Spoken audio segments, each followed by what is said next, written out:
All right. Well, let's kick things off here the same way we kick everything off. So, give me the 20-second overview of who you are and what you do in your own language. All right, I'm Miles Somerville, and I make YouTube videos. Sometimes it's about cars, sometimes it's helping other people make videos about cars, and sometimes it's about tech. But if it's videos, then usually it's something I'm into. Yeah. Is it safe to say that you make videos about like really cool stuff, one way or another, like something fun? Yeah. Yeah, I've found my way into like a really cool job where I can kind of work on stuff I'm usually pretty interested in most of the time. So it's never a dull day at work, really. Yeah. Well, let's talk about this a little bit. How did you get started making videos in the first place? Okay, so it started when I was about in like sixth grade. So this was the when the PS Vita was about to come out. I had already had a few PSPs prior to that. So the PS Vita is about to come out, and I'm trying to get it for Christmas. My brothers, who are also like into games, much more so than I, wanted one as well. And my dad kind of realized that I wasn't really into the gaming stuff as much as my siblings. So he was like, instead of getting you a PS Vita, let's look at this instead. And it's called the Samsung Galaxy Player. It was essentially Samsung's iPod Touch equivalent at the time. So not a phone, but phone sized and ran Android. So when I got that, that's when I kind of found out about the whole rooting, ROMing like world within Android. And then that's when I found like the XDA developer forums. And then I just started like flashing ROMs on my Galaxy Player like every other week. And then I started making videos about it. Just like I filmed the videos on a Motorola Zoom that my dad had, the old Motorola tablet from like 2011, 2012. I uploaded really crappy looking like 480p videos, like doing just like super basic ROM reviews, and they get like a few thousand hits at a time. So I figured, hey, that's pretty good. And I'm like, keep in mind I'm like 11 at the time, so I was like, that's seems pretty cool. So I kept doing that, and then I eventually started using an actual camera, and the content started evolving to the point where I'm actually reviewing physical hardware and not just aftermarket software. And then that's when I jumped into the whole tech review thing that I basically did for almost a decade until like a few years ago, I kind of transitioned more into car content. Yeah. Well, let's talk about that. Part of this show, we kind of get into the career arc that people take, and how did that happen where you made that transition? Was this something you're like, I would be happy doing that, and you started doing it? Was it sort of accidental? Like, how did that happen? I would say it was definitely more accidental than the tech stuff, or definitely more intentional than the tech stuff, just because I had gotten my first car when I was like 20, and I was always kind of just into cars, but I was never really nerdy about cars. And so, my first car was a BMW. And so if you want to own one and stay afloat financially, you kind of have to be savvy about, taking on things into your own hands and not just taking everything to a dealership, because that, as a 20-year-old in college, that's not an option for me. So through just having my own car and already having a vague interest in cars and already having done the tech side of YouTube for like half of my life at this point, I kind of figured, hey, why don't we try something new? And so my big dilemma was, how do I make videos about cars, right? So at this point, I understand that you have certain YouTubers who get access to vehicles directly from the manufacturer, but that's clearly because they have an audience.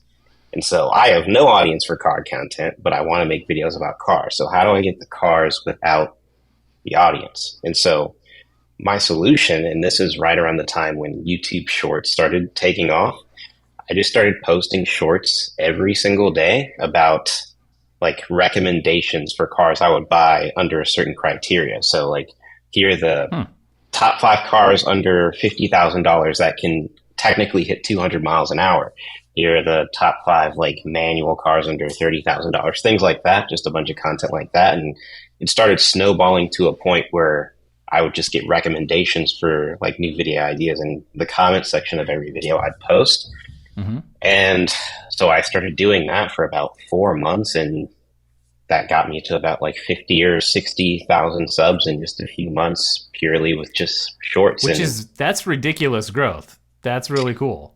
It was the craziest growth I had ever seen within any content I'd ever taken part of, period. And so I kept doing that until I was able to finally get the attention of a few manufacturers who gave me a shot and gave me my first car, and it kind of that's awesome. snowballed from there. So you had this chicken and egg problem, which everybody usually has the same problems. Like, so here's what I want, but I can't get it yet. And the route that you took was ingenious, but it takes passion. So what I hear you saying is, I had this interest, because it's very rare for somebody to be like, I'm going to do this and I don't know what the results are going to be, and just like keep after it. So that sounds like the kind of thing that you would only do if you were like really passionate about it in the first place. Like, you couldn't just do that about some random thing that you didn't care about, right? Absolutely. And I mean, everything I've done to this point has all been stuff I would do for free. And there's still stuff I do in my spare time and that I've done over the years that, I've never earned a dime for, but just because it's fun. And I've just been lucky enough to able to like just actually start to make a living off of it, which is really cool. Yeah. So what's the deal, in your opinion, with shorts versus long form? Did you in a way sort of graduate to doing the long form because that's what would have fit the expectations of your audience / if you're going to be working with the car companies, or are you still doing the shorts too? Or like, what's the mix and why? So the shorts, I realized, which I mean, I didn't realize initially, but I realized how insane of a growth method that is. And so I still do the shorts, but I simply just don't have the time to post them every day. And after a while, it did get a bit repetitive, I think. And it's kind of a very nuanced situation, because there's lots of theories about like posting shorts every day and how that could potentially affect the growth of long form content on your channel. And I didn't also want to be known as a shorts channel, because the long form stuff is 10x the work. It takes 10x the time to put together, but that's ultimately more fun for me. Of course, I've had like shorts that I've made that I feel like are really fun, but then there's plenty of cars that I get where it's just like, I need to tell like a 10 to 15, sometimes 20 or 30 minute long like story on this car and really get all of my thoughts onto a screen. It deserves to be unpacked more than just glossed over, kind of. Yeah, absolutely. Yeah. And so what's your take then on the TikTokization of everything, right? Because like, there's a reason it's popular. It's kind of like crack, you know what I mean? But what you're saying is really important. It's like some subjects need like that deeper dive. Is this good for society? Like, you know what I mean?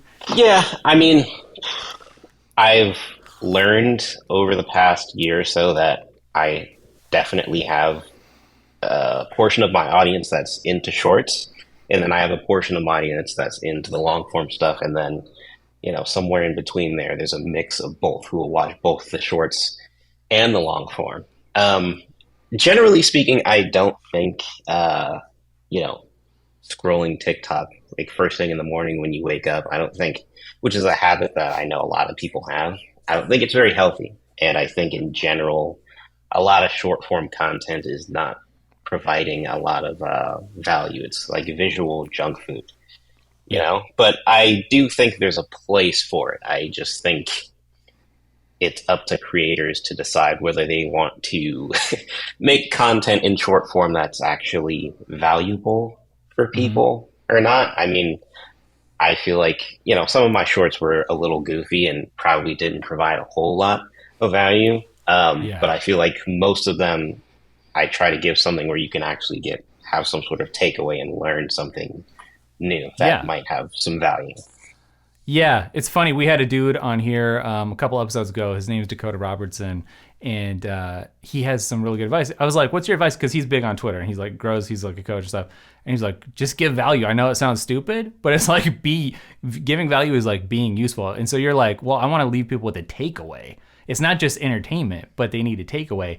And I'm guessing that's why you grew so fast, because it was like, oh, there's substance here. But that's interesting. Can you dive into that a little bit? When you're growing on the shorts and you're providing value, you don't have any of the cool cars like yet, but you're like, how can I provide value? What's your advice for somebody, who's like coming up and they want to get going, and they also, it's the chicken and egg, and they don't have the thing yet that they want to do, but what they can do is work with information. It's the same information that everybody else is out there, but whether it's curating or whatever, like what's the value of the information that somebody can put together, even if they don't have the shiny object in hand? I think it just comes down to a lot of research.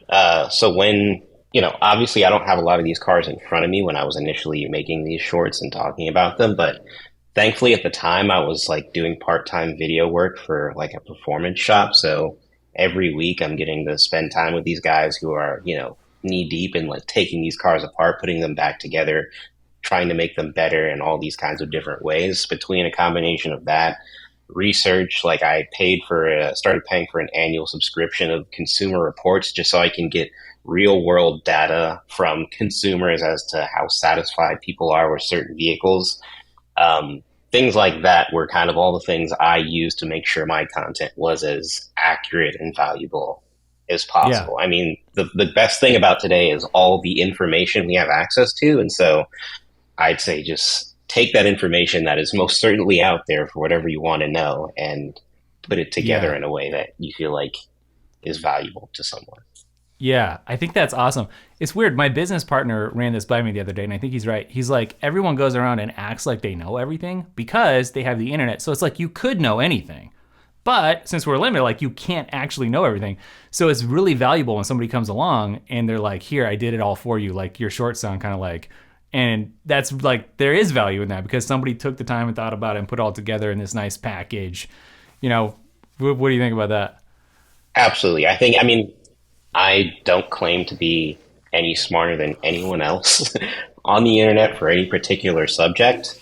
I just think my content, stuff like what I make, can work because of how it's all packaged together, which is why I don't feel like, you know, if someone decided, which I mean has happened, people taking my exact content formula and doing it in their own way, if it Yeah. works or it doesn't work, it's just because of how they package it together and the fact that you just can't be someone else.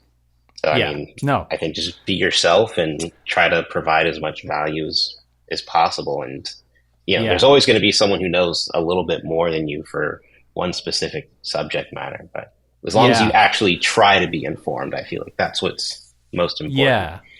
Okay, I like what you said there. So let me ask you this, and this has come up several times on the show already, so that's why I want to dig into this. When someone's getting started, is there value in like you don't know what you're doing yet, so you kind of like copy a little bit, but you can't copy forever because that's the whole point. If you blend in, like your job is you got to stand out. Otherwise, no one cares because you can't be a better X, Y, or Z. Like you got to be the best yourself. So did you have somebody in mind when you got started with this really effective format? It sounds like, or was this like were you pioneering like right out of the gate? For what I was doing specifically, I didn't see that many other channels doing it in the way I was, which is why I think it worked. I think I caught the wave particularly early. And, when I was in the midst of making that content, I was looking for other people doing the same thing. And I would see stuff here and there, but nothing as serialized and consistent as what I was doing. Um, Yeah. so I think I was kind of a pioneer in the, vertical short form format, I think. Yeah. That's interesting. You mentioned serialized. So you were setting expectations and then delivering on those too, it sounds like. Yeah, I mean, I always, at this point, like I said, I was for almost a year straight, I was uploading one or maybe two shorts every single day. And so That's crazy. after, like a month or so, people just had the expectation that, a new video was coming tomorrow, that it may be about X subject. Yeah. So how long was that taking you as the channel's going through this rocket ship phase, to put out one of those shorts? How much time were you dedicating?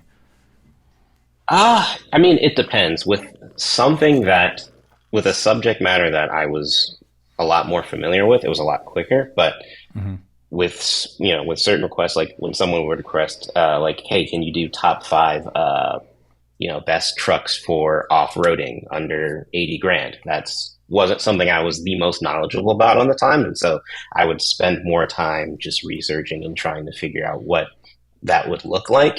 But as far as pure production, writing, once I have all the information, writing could take like 20, 30 minutes because, it's less than 60 seconds worth of content. And then shooting usually took 3, 4 minutes. Editing usually would take 15 to 20 minutes. So well under an hour to put it all together usually. Yeah.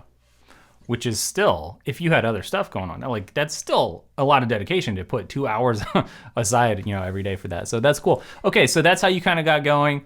And then right now, where do things stand? Is this kind of like a side project, like a hobby?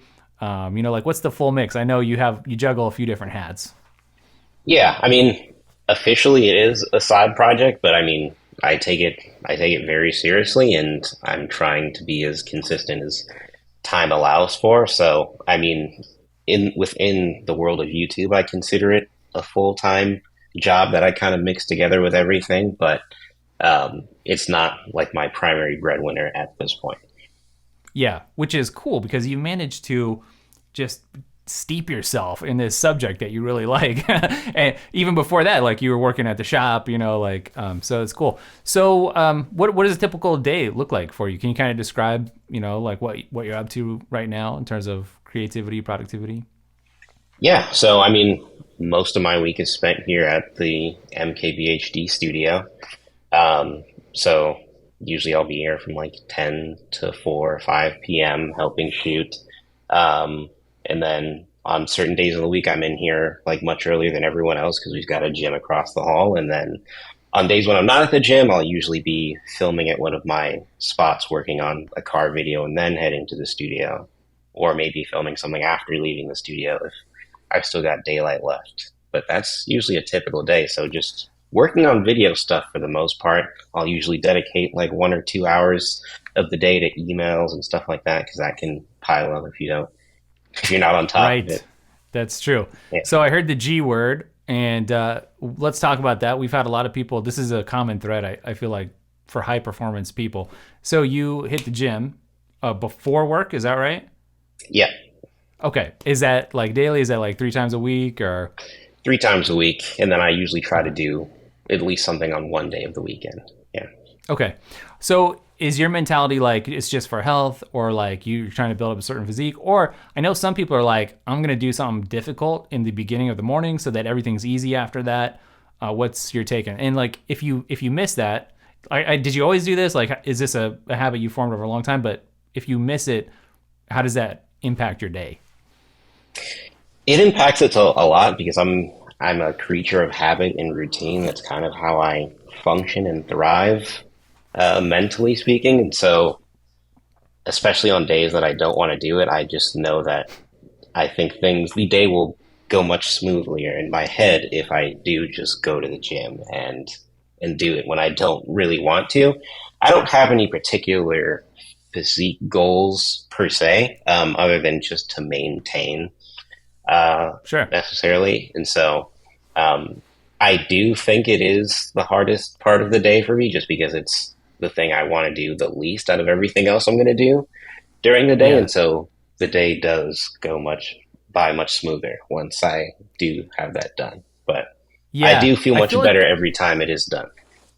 Yeah, I know, because I feel like there's some link between somebody who can dedicate some time to do something that it isn't always fun or easy, but like I feel like there's a link between people who can do that and produce, good, high quality, high volume amount of work. I mean, do you think that's true, or Yeah, I definitely think so. they go hand in hand? It was, You don't have to do it, yeah. but Yeah, I don't have to, but at this point I've developed such a routine that I'll feel incredibly guilty if I don't.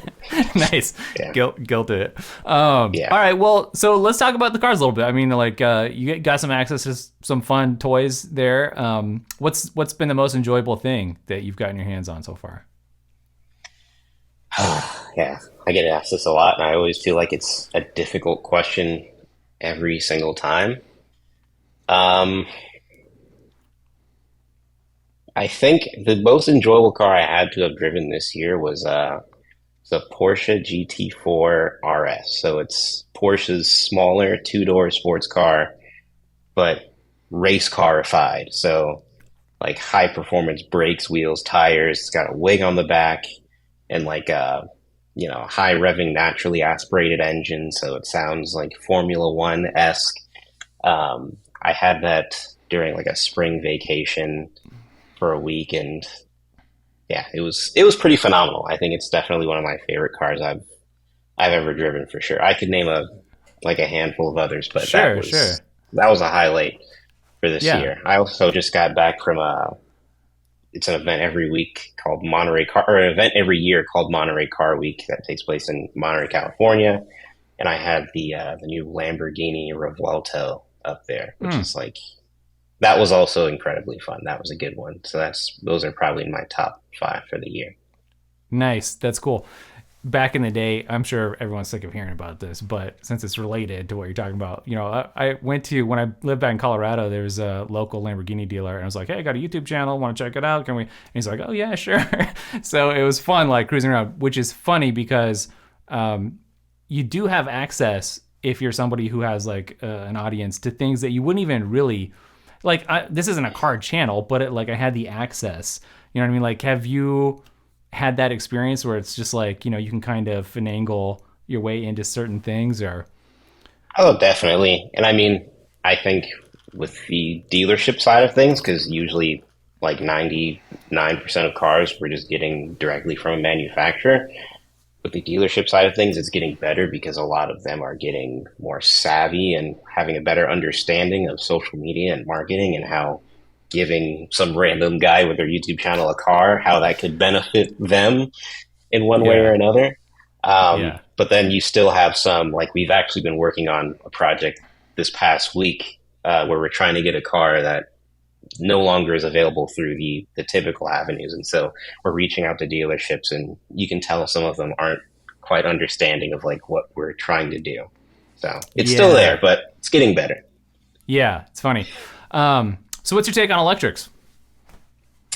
I mean, I think the biggest problem is just infrastructure. I mean, we're clearly at a standstill when it comes to battery technology, which is why for a lot of people, most EVs don't have enough range for them to comfortably use throughout an entire week without having to charge the way like certain more economical gas-powered and hybrid cars do.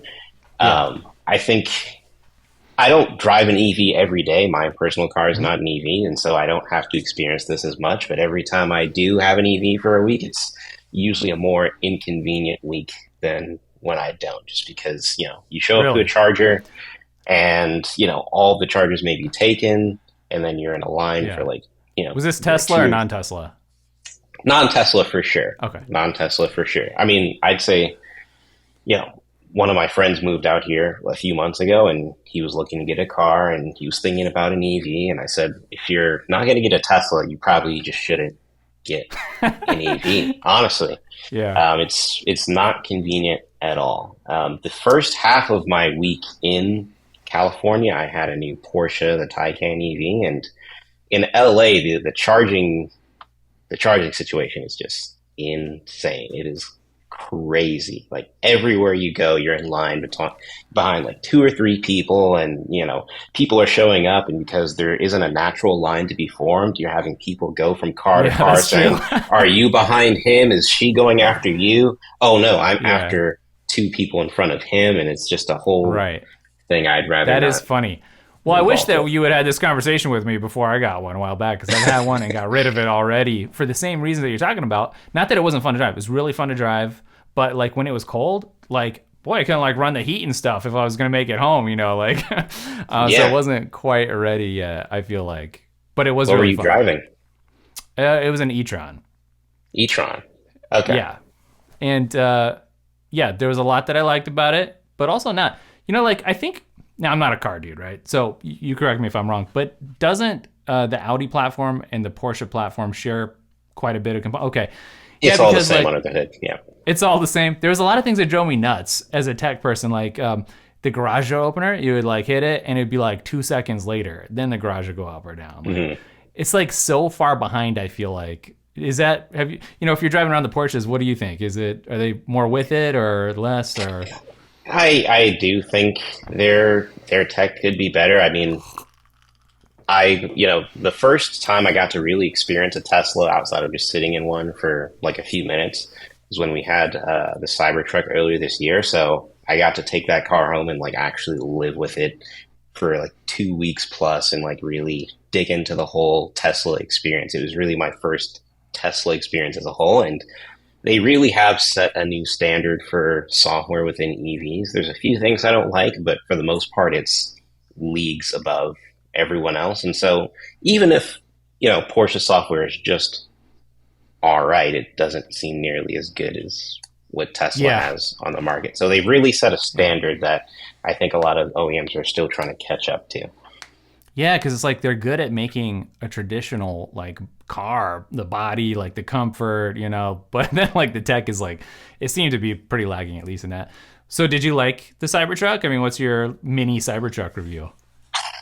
I mean, it was, it's a love-hate experience. Not that I love the car overall. I think there's going to be in a few years a lot of better offerings if you just want like a truck for purely utilitarian use Mm-hmm. cases. Like right now, we've got the new Silverado EV, and for pretty much any like actual truck use case, it's better than the Cybertruck would be.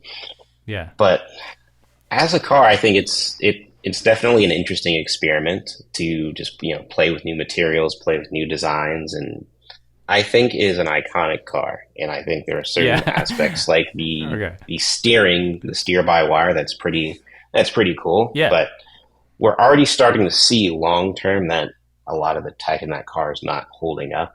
Our creative director here, Brandon, he got one a few months ago, and we were driving it today, using it to shoot rollers of the Silverado, and it was making all kinds of weird noises, and the air Yeah. suspension is already messed up, and so when Yeah. you do these radical things, that comes at the cost of reliability and long Yeah. term, maintainability. Well, so how much of that do you think is like, don't be the guinea pig for the first version of anything, whether it's a car or whatever, and how much of it is like inherently a problem with that new design, do you think? I think it's a mix of both for sure. I'm sure Cybertrucks coming off the line a year from now are going to be a lot better than what we've got now. But at the same time, I think Tesla made deliberate decisions to have this truck be as it appears, and that meant sacrificing certain functional elements of the car that I don't think will Trade ever offs. change with future updates. Yeah. Yeah. Well, here's the thing. Let me get your take on this. I know this seems dumb, but I'm seeing them all over out here now. And so there was a time when you heard about it, you saw it like on the internet or whatever. But now they're like, I feel like I'm seeing a few every time I go out. Then they're like Hmm. wrapped and whatever. So for me, that partially diminishes like the appeal because when the Apple Watch Ultra came out, I was like, I wanted that because everyone had the regular one, and so I just wanted something that was a little different. You know what I mean? Right. How do you feel about that? Or do you not care? Or I can tell you. So when we had the car, we were probably like maybe like one of the first 5 or 6 people to have it here in the Northeast. Obviously in California, a lot of people had them early on late last year, but it was like being a zoo animal on the road. Like it was crazy. Just like people staring you down everywhere you go, people filming you, people following you into parking lots just so they could try to talk to you about it. It was the craziest vehicle testing experience I've ever had. And now the tide is kind of turning, and there's kind of a certain stigma that you associate with the Cybertruck now. I feel like now that it's a lot of people have them and are trying to wrap them in these crazy colors to make it stand out from the standard Cybertruck color. It's kind of like how people right. used to treat people with Ferraris back in the day, where they would kind of just assume you're probably a dick if you drive a red Ferrari. Yeah, I've been a little more sympathetic. I feel like to the Ferrari and Lamborghini crowd because it's like I get you get to a certain place in life, and you're like you sort of do understand like you want something that's a little different, like it's the Cybertruck problem, and so I get Right. it. Like I'm not gonna hold it against somebody, like if that's what they want to drive around. Even though I know that it makes some people mad. What's your take on that? I mean, you're kind of swimming around in waters where this ultra luxury thing. Yeah, what's your take on that? Like flashing the cash? I mean, it's certainly, I've had Ferraris like on loan at this point. I've had, McLarens, Lamborghinis, like pretty much every high performance brand outside of like this, the $10 million one of 10 stuff out there. And yeah, you definitely get treated differently. Like just going to a gas station, because here in Jersey, you can't fill your own gas. So just going to a gas station and having people fill you up, just the difference in reactions when you have a certain car versus just like, something a bit more normal, like like a brand new Toyota, or something like Right. that. It has definitely made me realize how people value material things in this country and just how people will treat you based on owning certain things, and the people that will want to talk to you because you have X car versus if you didn't, they Right. wouldn't look in your direction. And it's a Yeah. little disheartening, but I mean, my job is to evaluate and enjoy the car for what it is, or at least try Yeah. to. And so that's what I try That's to true. focus on. Yeah, yeah, that makes sense. I feel like there's something to this, and I don't know because like you can't just like flash judge somebody, just like you can't judge a book by its cover. But it's like I do feel like there's something to this idea of like instant credibility, and I realize that just because somebody driving a Ferrari or whatever doesn't mean like they're super successful. Like maybe it's just like the dad bought it for him, or whatever, like whatever. But I think like there is something to that, like instant credibility, because like I think back to when you were starting your channel and you're telling me I went out and I solved this problem and I put this out. Well, you had instant credibility months later because look at the results that you got, right? And that's different. So Exactly. you could say like you were a YouTube creator in a different way than somebody who says they are, but they're not really. They got like 500 views or something. You know what I mean? So what's your Right. take on that idea of credibility and how it applies? I guess. I've found that the car world within YouTube is proven to be more of like who you know versus what you have. Obviously, like, I handle all the car stuff here for Marquez. And so when I'm reaching out to brands, it's pretty much never a no. It may just be, oh, we don't have that. But I've pretty much never gotten a no from anyone when reaching out on behalf of Marquez for car stuff. Sure. But I do think there are brilliant journalists and automotive YouTubers out there who have much smaller audiences, but because manufacturers understand the value they bring with their work, and just because they have that connection, they're able to get access to similar stuff.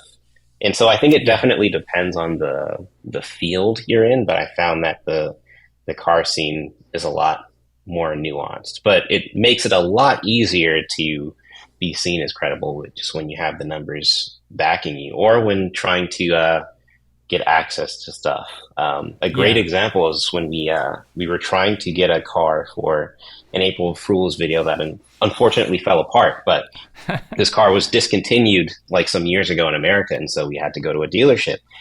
And so I'm going to this dealership like an hour away, and I brought the Cybertruck.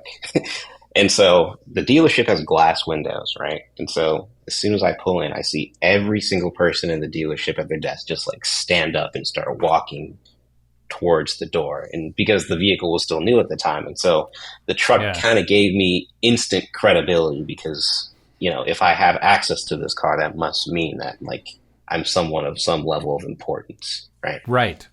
Yeah, no, it's funny. Let's dive into this a little bit deeper because I was just talking with Matthew about this, and we were talking about like phones and getting the latest phones or whatever. So a lot of people, I think, don't realize on the YouTube scene, the people in the audience, that you hear this all the time. Like, oh, sponsored by Apple or whatever. And it's like, no, but they did send me a device, and so there is some level of access there. Maybe people get invited to behind the scenes events or whatever. So what is your take? Is access, can it be a form of compensation? And, like, what, so, you know what I mean? Like, because somebody, if they want like a certain car, like, and they have that access, does that affect what they're going to be saying about it? I don't know what the car world's like. I only know the tech world, on YouTube, but I think it's it's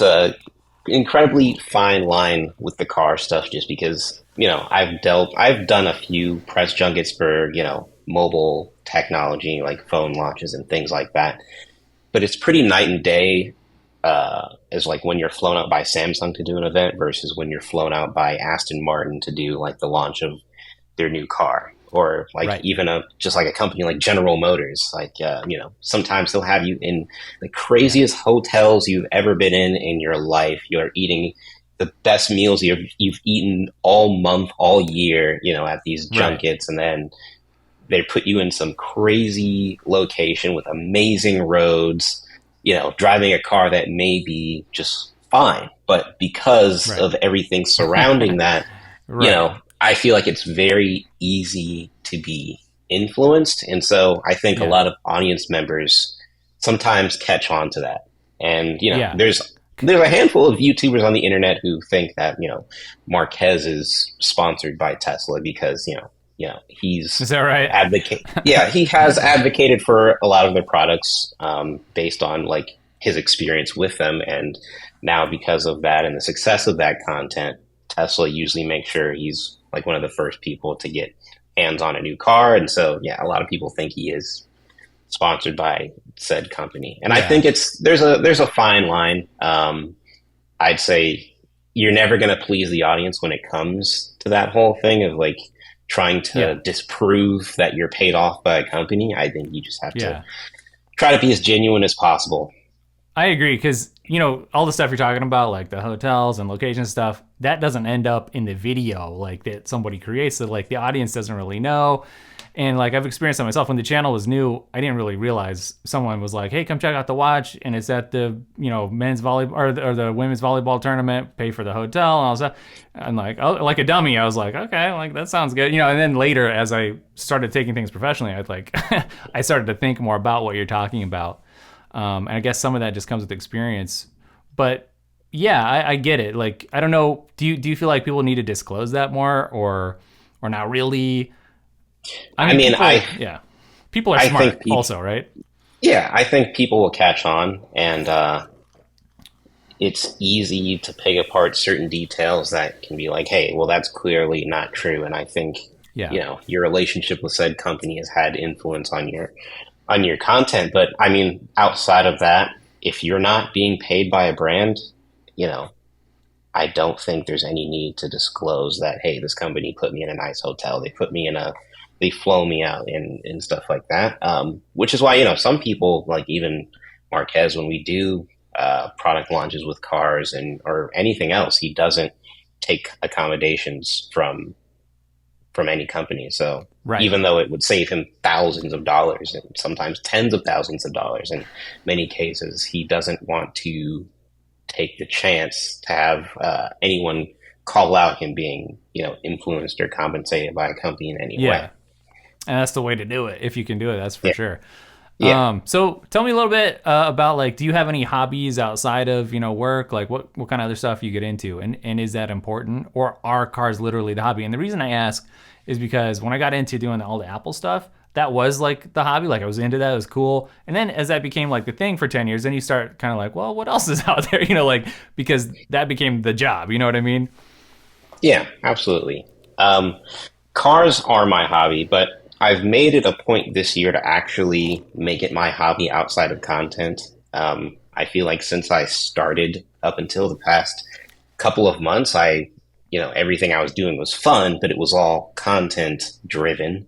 I wasn't going to like car meets or car shows or doing anything particularly interesting with my own car. And so, this year I've actually taken the time to start to try to do that, get involved with the car scene here on the East Coast, New Jersey and New York, and, Yeah. work on my car simply for fun and kind of just do stuff that with no camera or content strategy involved. And that's when I've I like really that. enjoyed myself doing that stuff. Then you can get back into it. But then do you feel the pull like, oh man, this could make a good video or whatever?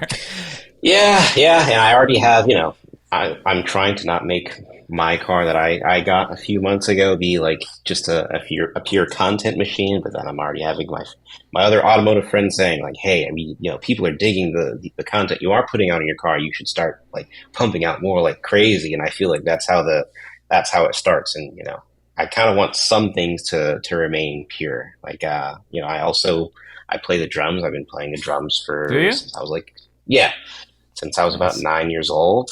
Oh, that's cool. And I do think it's firstly incredibly hard to be a professional like instrumentalist, uh, and like actually make a good living doing it. So that's kind of always discouraged me from trying to take any monetization routes from that. But it's also like this is one of the few things in my life that is just for pure enjoyment and nothing else. And so I try to Yeah. keep it that way. No, that's cool. That's good balance. Yeah. What's your tech stack look like? I mean, like, are you iPhone, Android, dude? Does it matter to you? What are like some of the apps and stuff that you can't live without?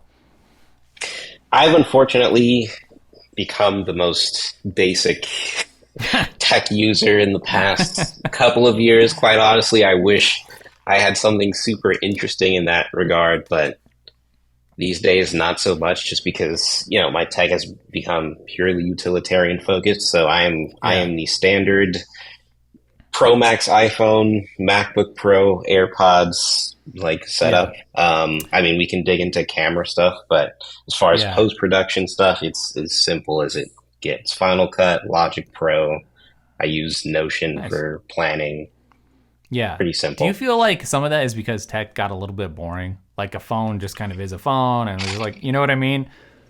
Absolutely. I mean, a part of my reasoning for jumping out of the tech scene. So until switching to the car stuff and moving out here, I was running, the 9 to 5 Mac YouTube channel. And I think during the pandemic, when Apple Silicon was becoming a thing and, constant leaks and rumors every single week, it was just this year and a half long hype train. And it was really fun. And, the Apple Silicon stuff was like, new and had never been done before. So that stuff was super interesting. But then once we got to like, M2, right, it's kind of just like, where do we go from here? The iPhone was really starting to get super incremental as far as like, revolutions with each yearly update. And so, yeah, I was pretty bored. And which is why Yeah. I honestly salute a lot of people, who are still doing it and are still clearly into it because I just, I kind of fell out of love with it. Yeah. Well, I think that's a good thing to realize. And I'm really big. I bring this up all the time on here. I really feel like there's something that only you can create, that only I can create, just due to like passion, interest, history, that nobody else could. And like, if you're not doing that thing, number one, it doesn't feel good because you're not aligned. I've experienced that before.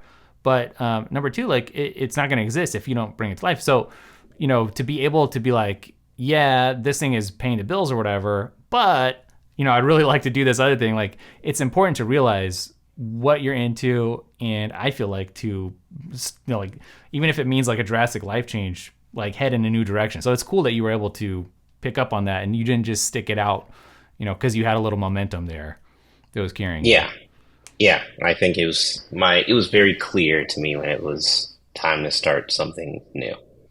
Yeah. So what's your advice for people who may feel like they're stuck a little bit, and do you have some advice for them to kind of pursue the thing that they want to but are maybe afraid for whatever reason? Or I mean, I think everyone is into something. Some people I think I talk to are maybe a little hesitant to admit what that may be for whatever reason, but generally speaking, I just say do something that you would do if you were never paid a single cent for it ever in your life, because that's how yeah, you're really into it.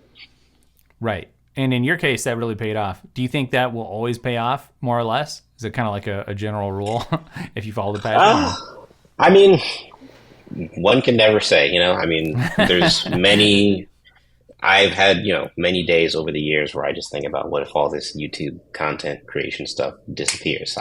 I'd be starting from absolute, ground zero. But I mean, yeah. until then, or, assuming that never happens, I'm, going to keep the ball rolling.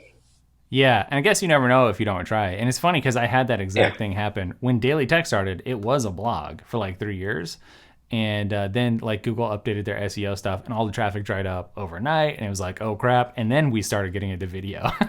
And Yeah. I just said this too. I wish I had gotten into the video in 2012 instead of 2015. But we can't see around corners. That's how it Yeah. goes. No regrets there. I'm sure a lot of people are curious what it's like working at MKBHD headquarters. Can you talk a little bit about that? What's the behind the scenes? It's a really fun job. I think everyone First of all, here. how did you get there? Like, let's catch people up and then tell us Yeah. about it. Well, it was pretty simple. I was filming my first car I'd ever gotten to review, and Marquez DM'd me on Twitter, and he said, "Hey, I've got a fun question for you. Let me know if I should just send it here or send it in an email." And I'm like, "Oh, maybe he wants you to like cameo in a video or something like that." I'm like, "Okay, cool." So I'm like, "Okay, yeah, just send it here, no problem." And then he replies with this like paragraph with like how he's just been watching my content for a while and seeing me evolve, and then he kind of just ended that with offering me a job. And at that point, I was like, "Okay, yeah, I think that's something I'd want to do." So that was like 2 years ago. Were you checking to see if it was a bot or something first, or? Only because we had like one like back and forth like months prior. That's how I knew it was real. But it Oh, was okay. it took quite a bit for it to set in, honestly. Yeah. So did you have to move? Was this like a major life change, or were you kind of in the area already? Yeah, major life change. Yeah, I'm from Chicago originally, and so yeah, I moved to Jersey, which I don't have any. I mean, my older brother lives in New York City. He moved like 6 months before I did, so I've got him like across the water. But outside of that, I have no familiarity with Jersey, and so it was Yeah. it was definitely a leap of faith, but it turned out for the best, definitely. Yeah. Cool. All right. So we tease people. Give them Yeah. what they're asking for. What is it like to work there and behind the scenes and everything? Yeah. I mean, half of the team I've already kind of known through the internet prior to working here, so we all have good banter, good chemistry. I feel like a very healthy mixture of work and play. Things must get done, that we have planned out for the day, and that always gets happen, but we can always slip in time to have fun in between all of those moments, which is why, Yeah. I never So- regret coming here. That's good. Yeah. So when you say team, we're talking like 10 people, 20 people. Give people a picture. We are a team. We've expanded I think this might have been like the most like add-ons we've had in a singular year. I think we're at 17 now, and hopefully at capacity until we eventually move into a bigger space, because the space that Yeah. used to feel massive back when it was just, Marquez and Brandon and Andrew and Vin, that's now become a lot smaller. And so Yeah. it's a big team, but everyone has a very specific and essential role to play. Yeah. So are you the automotive department? I guess you and Marquez, or is that Yeah, also yeah. expanding? Or Yeah, so I wasn't hired to do that. I was essentially hired to just help out shooting across all channels wherever need be. But towards the end of last year, he had kind of seen that I had a particular interest in that sort of stuff, and he already knows I'm really into cars. So we kind of just made that my focus. So making sure that channel does as well as possible, and sourcing cars and shooting B-roll and researching stuff for Marquez, all that stuff is what I focus on for the most part from a day to day. yeah. So we're talking about autofocus, right? That's the name of the Yeah, channel? autofocus. Okay. Is that all shot with an iPhone? Did I see or hear that? All shot with an iPhone. Yeah. Or maybe So- whatever new phone we're testing at the time, like a Pixel or something like that. Okay. So at least, so a phone of some sort. Yeah. Is that cool? Is that like a challenge? Is kind of fun? Or do you miss the other cameras? Or There are particular vehicles that I feel like are worthy of, the Reds and all the other crazy camera gear we have around here, but it does make my job particularly efficient, I'd say. We did have like a few months of challenge when we were trying to figure out a rolling car rig that we were able to use and still shoot everything on iPhone. Back in the day, we kind of used to have people just hanging out the back of a car with just like a handheld gimbal and kind of just hoping nothing goes wrong. Right. But that's not the safest way to go about things. And so we had developed a tow hitch stabilizer rig for our Red camera. And so Brandon, our creative director, and I had to come up with a way to do that same thing, but with an iPhone, which we found to be actually a lot harder than doing it with an actual camera, just because no one really does that. There isn't just like a blueprint to follow for shooting stuff. A rolling car rig on an iPhone attached to a tow hitch. So it took us like a month or so to put together, but now we have remote viewing. We can control the gimbal remotely, and it's all nice on an iPhone. Yep. That's cool. That's fun. Yeah. So I worked with Apple a little bit when they launched a new version of Final Cut Pro. And I was like, can you just send me a bunch of iPhones and we'll do like the multi-cam and actually, so I got rid of, I had like 5 Sonys or whatever. And I found it like, I actually, of course there's trade-offs, like no depth of field, or whatever, but it's so convenient. It's ridiculous. And the log footage actually looks like really good. I don't know. I'm like pretty sold on it. I'm sold as well. I think there actually was a point in time where we were kind of getting tired of the built-in audio situation on the phones. And so for a while we did switch back to like same production style and like, filming style, but we switched back to like mirrorless cameras for a little bit. And we actually started getting complaints from people in the audience. They were like, I thought this was an iPhone only channel. Like what happened to this just being a smartphone only channel? And so we eventually figured out an audio solution and back to iPhone after like a few videos of not doing that. That's funny. Yeah. How much do you feel like, so iPhones, like they shoot pretty high quality, like even if you use the default. And so it's like for people who are going to shoot with iPhones, I feel like there's 2 components, the quality, which is already pretty good if you just fire it up, even if you don't know what you're doing. But then also there's like this creative component, because everything that's shot on an iPhone, it's all going to have that same look then, unless you intervene and you put your style onto it or something. So like, what's your process of trying to differentiate, your footage, whether it's like, through the LUTs or color grading or whatever, or do you just kind of let it, be itself, or? Well, I mean, the idea is that like the philosophy of the autofocus channel is that you can start a YouTube channel without, knowing how to color grade and being proficient with certain filming styles and understanding crazy lighting and stuff like that. And all of our stuff is shot outside anyway, so you can't really control. So you have good lighting. Yeah, it's always good lighting at least at bare minimum. Exactly. Yeah. And so we leave everything alone. Sometimes we may need to color correct, but we're not too crazy with stylistic, post-production for any of the content outside of maybe like our studio channel. Right. And so we shoot in ProRes, which, has made the whole storage thing a bit of a challenge at times, but I usually don't have to touch any color grading.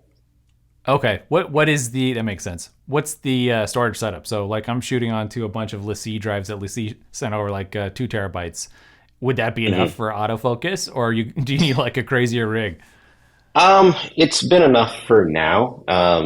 Some projects where we're shooting a bunch of footage, like, half-hour rolling car takes and stuff like that, usually require us to at least have like a terabyte of free space to comfortably shoot. And so we got these Lexar SSDs that attach directly to the iPhone. We record directly to that, and we can also like attach our mics to that through a pass-through, so we can still use all of our other accessories, and that usually works out pretty well. Yeah, that's cool. So what are your goals on the personal side of things? Like, are you just kind of ramping up slowly your connections and like, is it how many cars like or how many videos are you doing every month, and what are you hoping to do moving forward? My goal is 1 long form, one short form every week, and that has proven to be a pretty good formula. It was a challenge at first, like dedicating more time to long form stuff, just because I feel like the audience wasn't taking to it, just because I had developed such an audience purely on short form content. But in the past 8 months, my tide has kind of turned, and I'm starting to develop more of an audience through the long form stuff. And so did you do the same thing that you did? Did you do the same thing you did with the short form, and you're like, I'm going to do this no matter what, I'm going to figure out how to make long form work? or Yeah, like how did you hang in there when you weren't getting the views that you maybe wanted? I just kept going. I mean, I think there's certain cars that I think my audience would be more interested in than not, and so I think I've definitely found my niche for the most part, which is usually the more fun stuff. If I did a video on like a just like a Camry or something, it might not do as well as if I do a video on like a high performance BMW or something like that. But I kind of just force fed it, and eventually it started Yeah. to take. And I had a few videos last year do really well. I had my Hmm. first million view long form video ever. I had Nice. never made a long form video with a million views and hit that That's cool. milestone last That year. feels good. So yeah, Congrats. So do you feel like that was you figuring something out in terms of like the formatting or something, or was it just kind of be inevitable if you kept at it, or like what changed do you think with that?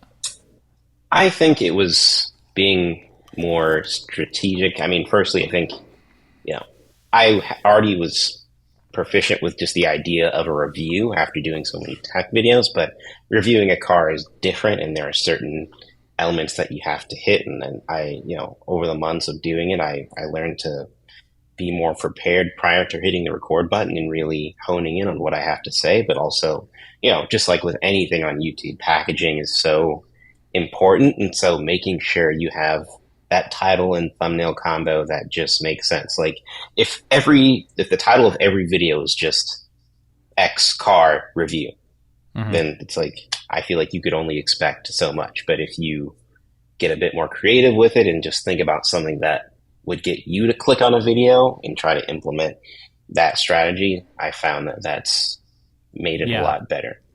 that's interesting. Is there anything that you think would be interesting to tell people that they don't maybe realize about supercars or hypercars, or like what's something that your average person that's like that is driving a Toyota, like you said, like doesn't know about a supercar?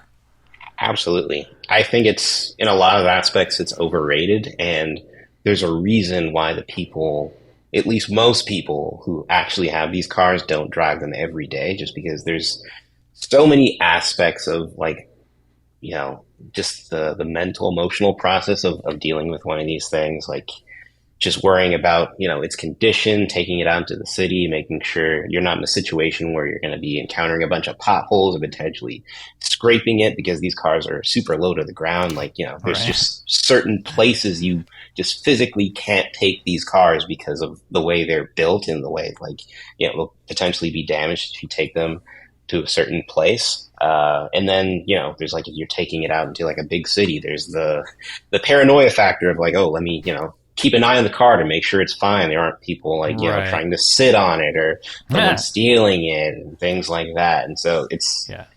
there's a lot more than comes with it than just having a cool car. Obviously, when you're in it and you're enjoying it, it's great, but you don't have to deal with all of these things when you drive something relatively normal. And so there are certain aspects of owning a car that are a supercar that are overrated. Even the attention as well, just like all the attention that you may not like. Like I'm a pretty low key guy. I'm not super flashy, but then when I'm driving a yellow Lamborghini with all terrain tires and a wheel on the roof, that's just going to attract all the attention. Right. And sometimes Which that's is not kind of fun fun. also every now and then too. Every now and then, yeah, I Yeah. can. There are certain times when I can get a kick out of it, but there are certain times when it's just like I'm just trying to go to the grocery store. you know? Yeah, right. Yeah, Dude, so you know what's crazy though? I think I agree with you. Like, when I got rid of the e-tron, there were some things that I realized like, okay, I didn't really need the massage seats and like a few things, but I really missed the sound dampening. That was like a big thing. That had nothing really to do. It's like most people wouldn't even think about that. Like, but yeah, it turns out I really like that was cool. Like I missed that. So there are these little subtle things, and it's usually not the things that maybe everyone thinks. I think is worth it for right. X, Y, or Z price. Um, let's wrap this up with. Do you have some advice? Like, it doesn't have to be about career stuff or YouTube or cars or anything, but like, what's one piece of advice that you wish someone would have given you? I don't know, 10 years ago. Life advice.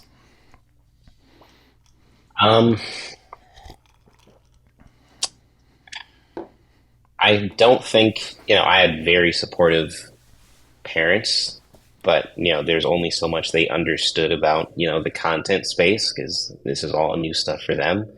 And so it would have been great for someone within the space to kind of just tell me to focus on what I love and ignore the noise. I know that's incredibly broad and not specific at all and kind of generic, but it really does. If you really do focus on that with your goal, with everything you're working on, it does make things better as far as your intentionality and the things you want to work on and why you want to work on them. Yeah. Is that a matter of like just not listening to? I heard somebody say one time, like, don't take advice from somebody who doesn't like if you're like a wealthy person, don't take advice from somebody who doesn't have it because they don't get it. Like, is it sort of like that? If someone's not in the sphere, like you can't really listen to them for better or worse because they just don't know. Is that kind of what you're saying? Yeah. And I mean, I think with a message like that, anyone could say it, but sometimes the messenger does matter when saying something. And so if I would have heard that from someone who I know is knee deep in it, it probably would have had a different impact on me. Yeah. That makes a ton of sense. Hey, this was really awesome, man. Appreciate you taking the time. I learned a lot. Oh, before we get out of here, what's the difference between a supercar and a hypercar? Is there one? Man, I've had so many debates about this in like the past few months. Generally speaking, yes, I think hypercars, there's generally a price bracket that hypercars live in, and it's usually in the 7-figure range, and they're a lot harder to attain, even if you have money, just because you may need to be invited to purchase supercar. Like that's kind of Ferrari's model with certain cars. You have to have already bought 7 of their other models to get access to buy the new one that's coming out. Generally speaking, yes, there is a difference, and it's usually price and accessibility. That's what I'll say, generally speaking. But these are all kind of just labels, Yeah, that's great. Hey, Miles, thanks for coming on, man. Yeah, thank you. It was a pleasure.